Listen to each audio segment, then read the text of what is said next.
Welcome back to another episode of Geek'd Up Bets. Joe DeLeone here once again with Paul Fritschner of the Rebound Rundown. Paul, by the way, I got to bring this up. I saw yesterday you had one of your tweets go viral from the Rebound Rundown account, and it was about the ball bouncing ridiculously high. Before we get into some of the important things about expectations for the first round, the bracket and whatnot, but what the heck is the deal with the ball? Why is the ball always overinflated? It makes absolutely no sense. So I've been on this crusade, excuse me, for the last couple of years because I was covering Marquette down in Dallas and that regional a couple of years ago when they played NC State, DJ Burns, that team ended up going to the Final Four.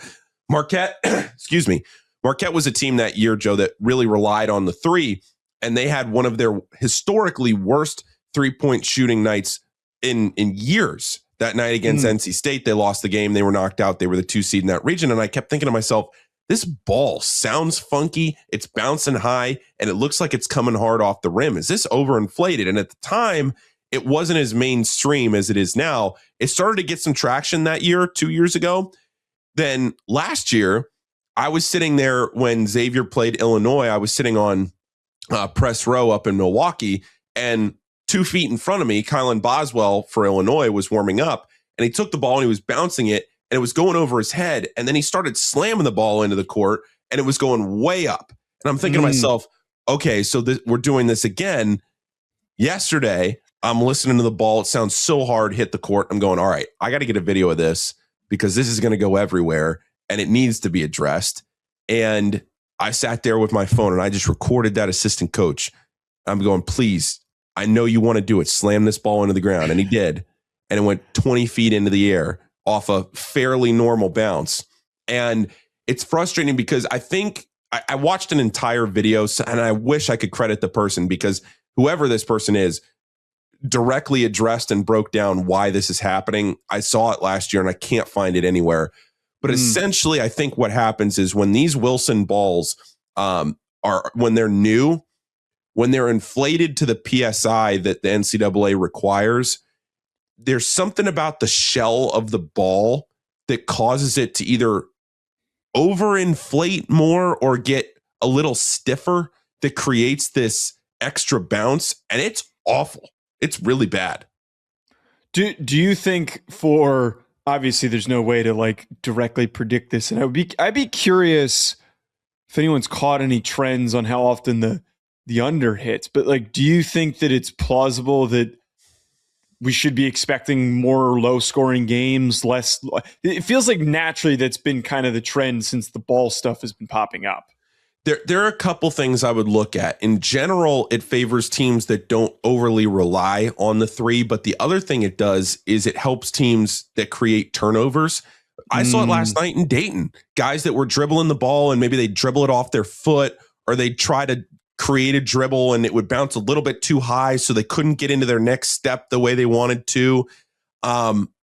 Those are a couple of the little things it looks at. Now, if the ball's just simply going through the net and it's not hitting the rim, then you're not affected by it. But when these rims are so tight in the NCAA tournament, you're not getting soft rims like you do in Maui, then maybe you see it from that perspective affect some of these guys that are shooting threes and they're clanging off the rim. But I would say it definitely does play an effect into this. You didn't see it in the first game last night. That game had 1,000,000 points. You did see it in the second game.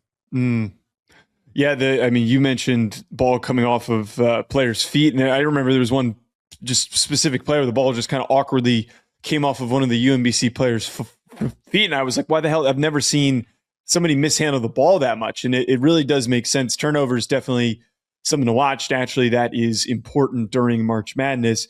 Digging into expectations for some of these top teams kind of played out the way that we expected the last time that we spoke. Of the 4 number 1 seeds, Arizona, Michigan, Duke, and Florida, of those teams, which one do you think is the most likely to theoretically get shocked early? And I'm obviously not implying a loss to a 16 seed, but a team that maybe loses in the Sweet 16, maybe even the round of 32. Which one do you think maybe is the weakest of the group? Yeah, I would say Florida is my answer there. I expect the other 3 to make the Final Four. I would say Florida is the answer for a couple reasons. One, I just think they're the weakest 1 seed of the group. And 2, they could potentially see Vanderbilt in the Sweet 16, and Vanderbilt's had their number recently. So could Vanderbilt do it again? I think also you get to the Elite Eight, Florida playing Houston in Houston. It's a de facto away game for Florida because that's where the South Regional is. I think Florida has the toughest challenge. Now, you could say, Paul, all these big brands up in the East, Duke has a tough road. Yeah, they absolutely do. But when you look at the individual specific matchups of how Florida will need to get to the Final Four, it's challenging. Looking at these upsets, there's been plenty of them that have been projected. And last year, we saw a lot of chalk. If you had to pick one commonly projected upset that you're seeing a lot of experts, maybe also just some general fan projection, what's one that you think just doesn't make any sense, that you're shocked is getting so much pub? Well, so right before we came on the show here, my answer was maybe going to be South Florida over Louisville because I haven't seen I've not seen one single person pick Louisville. Not one person. Well, me and Sean, my co-host, we are the only people who picked Louisville, and we brought this up for the same point. It's like we have to be the two people that are on the opposite side of this. So what's the change for this? The change is that they just a few minutes ago announced that Michael Brown Jr. will not play this weekend, and that is a huge loss. I mean, he's their best player. He's the straw that stirs the drink for that team. Michael will not play. Not even just he'll be limited. He is out this weekend for the first and the second games if they even get by South Florida. That is a huge, huge loss for them. So I flip back. I South Florida, I will be picking them. I think, unfortunately, a team that I have really hyped up a lot that I fear I'm going to be on the wrong side of here. I think Wisconsin with Nick Boyd and John Blackwell are too good. And High Point is a very, very capable team with some athletes. But I think Wisconsin, I'm going to pick High Point for the fun of it because I think Arkansas gets to the Sweet 16. So, what's losing out on 10 points and picking that first round matchup? So be it. Who cares? But I think I'm overvaluing High Point in relation to Wisconsin, given the talent Wisconsin has. As I mentioned, last year was it was a historic year for it being as chalky as it was. A lot of the top teams winning. It was teams that were favored by 8 points or more were undefeated straight up last year. Do you think that we're going to get back to some more upsets, even if it is just a couple of crazy high-seeded teams pulling something out? Do you think that there's more opportunities this year than there were last year? Here's what I will say, Joe. I looked at last year's bracket and I thought to myself, this is a chalky bracket. I just didn't see the double-digit seeds last year going into the tournament. Now, you could say, Paul, this is easy revisionist history. Yeah, I mean, believe me or don't believe me, I did think last year that it was going to be chalk. This year, it very well may be. At the end of this weekend, we might very well be sitting here and saying, only one double-digit seed won, and that double-digit seed was VCU over North Carolina. And is that really that much of an upset anyway? But at the very least, I think there are a lot of double-digit seeds that will have the opportunity to win their games. I think Troy will give Nebraska a game in a 13-4 game. I think Hofstra playing Alabama without Aiden Holloway. Hofstra has the CAA Player of the Year in Cruz Davis. They have the CAA Freshman of the Year in Preston Edmead. They have an extremely talented backcourt, and that's what wins in March. Alabama will be without one of their best players, Aiden Holloway. Texas Tech is going to have a challenge without JT Toppin. Christian Anderson, is he fully healthy? We'll see.